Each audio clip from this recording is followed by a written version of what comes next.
sekarang kita berada di Bukit Semar gitu ya. Di Bukit Semar, tepatnya di Desa Manting, Kecamatan Jatirejo, Mojokerto, Jawa Timur. Semar ini sangat identik dan sangat melekat dengan kebudayaan Jawa karena merupakan seorang tokoh kawulo, seorang tokoh abdi dari seorang raja ya, dalam ceritanya itu adalah emban atau abdi dari Abimanyu gitu ya. Itu kemudian ternyata merupakan jelmaan dari Sang Hyang Wenang, yaitu yang maha kuasa. Bahkan dalam cerita Semar itu pernah kemudian Abimanyu itu muram berhari-hari. Itu kemudian ditanya oleh Semar bahwasanya yaitu ketika berziarah ke makam Palasara gitu ya. Itu kemudian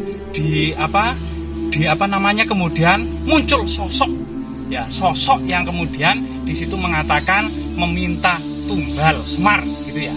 Nah, Semar marah dan kemudian mencari siapa yang kemudian muncul yang sosok tersebut. Ternyata sosok tersebut adalah Batara Guru yang bersembunyi di makam Palasara gitu ya. Semar kemudian ngamuk, bagaimana kemudian Batara Guru kemudian dilawan. Nah, cerita ini adalah salah satu cerita Semar ketika melihat Batara Guru di dalam yang bersembunyi di dalam makam Palasara ini kemudian diamuk oleh Semar. Ini salah satu cerita pasti sangat Jawa sentris gitu ya, sangat Jawa sentris karena di epik-epik India tentu tidak ada.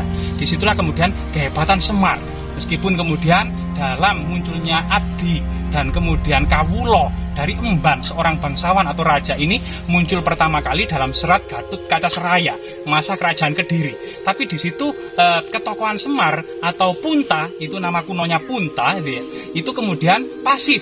Baru kemudian pada masa Majapahit itu ketokohan Semar dan yang dikenal dengan Ponokawan gitu ya, itu kemudian aktif. Ada Punta, ada Kertala gitu ya. Nah, itu yang saat ini menjadi Semar, Gareng, Petruk, Bagong. Nah, ini adalah para Punokawan atau para abdi yang ternyata kemudian merupakan jelmaan dari Sang Hyang Wenang atau Sang Hyang Ismaya yang merupakan yang maha kuasa itu sendiri dalam filosofi dan epik-epik yang ada di Jawa ini. Nah, di situ di Bukit Semar ini konon katanya ada sebuah batu besar yang di situ tempat kemudian Semar bertapa. Mari kita telusuri bersama-sama. Itu makamnya siapa kan? Oh ya, di sini kita di belakang kita ini ternyata masyarakat memberikan nama itu adalah makam Empu Barada. Empu Barada sendiri adalah seorang pendeta Buddha yang kemudian menjadi penasihat spiritual dari Raja Airlangga. Ini juga salah satu keunikan pada masa kerajaan kuno. Raja Airlangga sendiri pada kehidupannya itu menganut aliran agama Siwa. Tapi kemudian ketika mangkat gitu ya, dicandikan sebagai seorang Wisnu, sedangkan gurunya sendiri beragama Buddha. Inilah keindahan masyarakat Jawa kuno gitu ya. Berbagai macam aliran atau agama tetap bersatu padu, seperti keunikan dari sosok keagamaan Raja Airlangga itu sendiri. Gurunya beragama Buddha, dia selama hidup beraliran Siwa, sedangkan meninggal dicandikan sebagai seorang Wisnu. Mari kita telusuri petilasan dari Semar gitu ya. Di sini kan ada itu kayak pohon purba itu kan. Nah, di sini ada pohon belimbing ya, pohon belimbing keramat. Diduga ini pangkalnya ini luar biasa. Ini jejak pangkalnya itu besar. Diduga pohon belimbing ini juga sangat kuno sekali ya. Mungkin sudah tumbuh sejak era Majapahit, kemudian bercokol sampai galinya atau tengahnya itu sudah tidak ada. Jadi tinggal kulit-kulitnya saja yang kemudian tumbuh ini. Jadi tengahnya atau kayunya ini sudah tidak ada lagi. Tinggal kulitnya saja tetap hidup dan mempertahankan diri di petilasan yang sangat keramat sendiri. Mungkin leluhur memberikan semacam simbol bahwasanya pohon belimbing itu identik dengan pembimbing gitu ya. Artinya dalam kehidupan itu tidak boleh kemudian berpikir sendiri atau memiliki gagasan sendiri. Harus memiliki guru atau nasab keilmuannya itu jelas kan gitu. Di sinilah kemudian fungsi dari kemudian pohon belimbing, yaitu sang pembimbing. Nah, terus itu mas, lagu Lir-Ilir kan juga ada liriknya. Itu kemudian Sunan Kalijaga atau versi yang lain Sunan Giri gitu ya, membuat syair Lir-Ilir. Di situ ada kemudian Lir-Ilir tandure wis sumilir, tak ijo royo-royo tak senggo penganten anyar, cangon-cangon penekno bimbing kuwi, lunyu-lunyu penekno kanggo sebo mengko sore. Ini salah satu kemudian sebuah syair yang kemudian identik dengan ajaran kebijaksanaan. Yang kemudian banyak tafsir ya, blimbing itu karena juringannya atau berjuring itu dengan 5 yang kemudian ditafsirkan sebagai nah ini blimbingnya jatuh itu ya. Roto. Nah, identik ya buah blimbing, mana coba kita cari buah blimbingnya. Itu satu. Ini. Nah ini. Nah, buah blimbing ya ini kecil mungil gitu ya. Ini selalu juringannya itu 5 yang kemudian ditafsirkan sebagai sholat 5 waktu. Di situ lunyu-lunyu penekno artinya memang di tengah kesibukannya itu agar kemudian tetap dijalankan. Inilah kemudian filosofi dari blimbing, ciptaan Sunan Kalijaga itu sendiri. Nah ini pohon blimbing. Jadi pohon blimbing ini ternyata masih kemudian menyimpan kebijaksanaan baik masa kerajaan Hindu Buddha maupun masa Madya yaitu era Wali Songo atau zaman Kewalen, zaman para wali itu masih memainkan peranan penting gitu ya, yaitu tentang arti pentingnya sebuah kalimat 5 atau sholat 5 waktu atau kebijaksanaan yang 5 atau yang Majapahit itu dikenal dengan Sang Panca.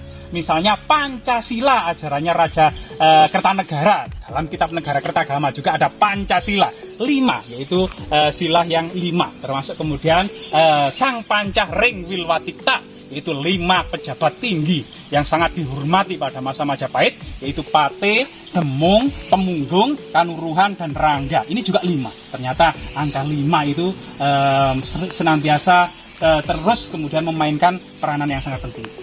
Sisi mana Kang? Batunya, batunya. Ya. Batunya sebelah mana? Ya, coba kita sini.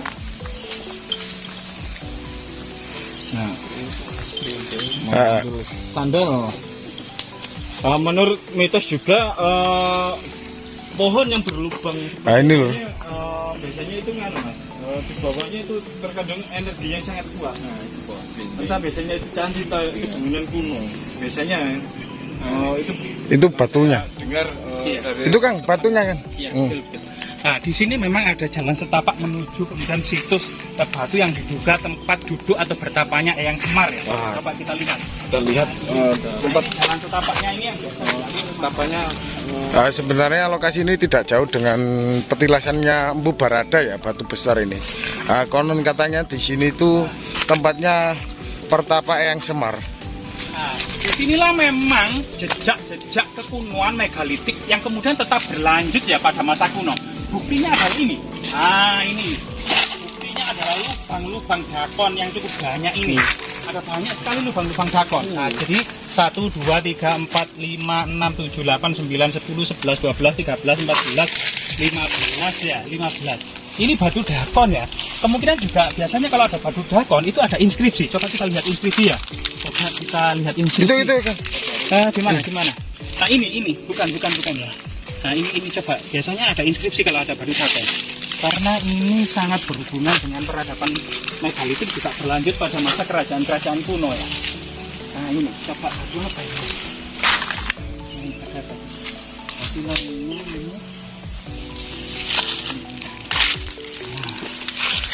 Nah, di sini memang agak rata, agak miring sedikit gitu ya. Memang sebagaimana kemudian bokongnya Semar gitu ya, itu kan besar sehingga kemudian diduga duduknya itu menghadap ke sana ya. ke gunung ya. Ya, menghadap ke arah sana ya. Jadi Ke barat.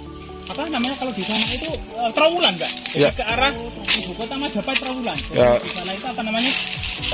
Jatirejo ini ya. Barat laut ya. Barat laut.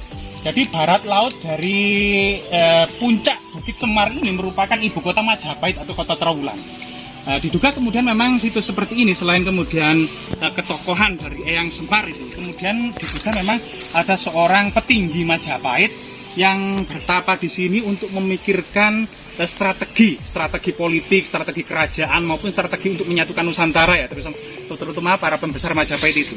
Kemungkinan biasanya seorang patih yang sangat senantiasa berpikir keras ya, permasalahan-permasalahan kenegaraan itu adalah seorang patih biasanya. Nah itu. Termasuk ini batu dakon ya Kang ya? Ya, batu dakon. Fungsinya untuk apa ini mas?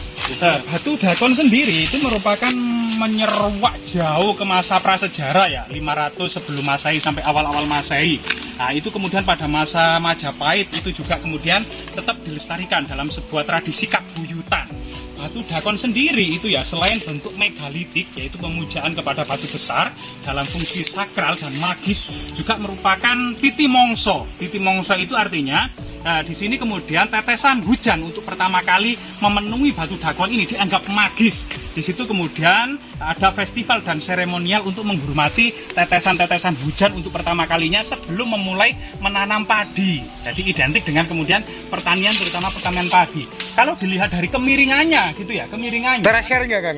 Ya, kemiringan dan terasering. Di sini memang tidak ada sungai. Tetapi kita tahu bahwasanya pada masa Majapahit itu ada namanya padi gogo. Yaitu padi yang ditanam pada musim penghujan saja yang tidak memerlukan saluran irigasi. Diduga lahan perbukitan yang sangat luas ini merupakan pusat pertanian padi gogo. Ya, padi gogo yaitu padi yang cara tanamnya itu digejik. Digejik itu diapakan ya?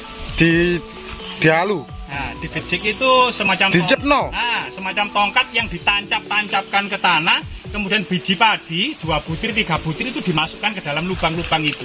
Seperti jagung ya Kang? Nah, cara nanamnya seperti cara menanam jagung. Itu termasuk sorghum juga ya? Nah, cara sorghum itu kan gitu. Dan di situ misalnya dalam epik Mahabharata, ketika kemudian Pandu, Dewanata dan Kunti gitu ya, itu kan diasingkan ke gunung itu. Padahal keluarganya adalah keluarga bangsawan, keturunan Barata. Itu orang yang sakti dan memiliki kerajaan yang besar. Tapi kemudian diasingkan, yaitu Pandu sendiri kemudian bagian membajak. Sedangkan Kunti itu sendiri kemudian berada di belakang Pandu yang membajak di depan itu, kemudian membawa sebuah tongkat gitu ya, melubangi tanah dan menaruh butiran-butiran padi. Tentunya padi yang ditanam secara dengan tongkat di lubang-lubang tanah ini adalah padi gogo yang tidak memerlukan saluran irigasi. Ya, luar biasa sekali. Berarti ini batu yang diduga ini menurut cerita folklore ini duduknya Eyang Semar gitu kan? Ya, duduknya Eyang Semar itu sendiri memang itu cerita folklore atau legenda di masyarakat, tapi kita bisa mengambil sisi kebijaksanaannya lah. Ini merupakan jejak yang digoreskan oleh leluhur. Artinya ini bukan alami. Ini ada tangan yang berpikir keras, yang kerja keras gitu ya untuk kelangsungan hidup. Dan tentunya keberhasilan masyarakat zaman dulu dalam mengarungi kehidupan, maka kita itu eksis. Tanpa mereka, tanpa eksistensi mereka, kita tentu tidak ada. Kita sudah musnah tanpa kemudian jika mereka itu tidak bisa seleksi alam ya, tidak bisa adaptasi ya, tidak bisa mengarungi dan menyelesaikan kehidupan yang banyak gitu ya. Terutama banyak sekali perampokan, banyak sekali peperangan, banyak sekali kemudian serangan-serangan bangsa lain, itu banyak sekali pada masa lalu. Termasuk serangan binatang-binatang buas. Tentu daerah pegunungan itu juga masih banyak binatang buas pada masa lalu. Karena mereka berhasil dan sukses di masa lalu, maka kita itu ada. Tentunya kita akan terus menguri-uri peradaban masa lalu, karena masa lalu merupakan mata rantai dari kehidupan saat ini. Dan jejak-jejak seperti ini merupakan jejak-jejak monumental yang kemudian bisa mengedukasi masyarakat bahwasanya kita dulu memiliki peradaban yang besar, yang diusahakan, bukan kemudian dengan tidur-tiduran.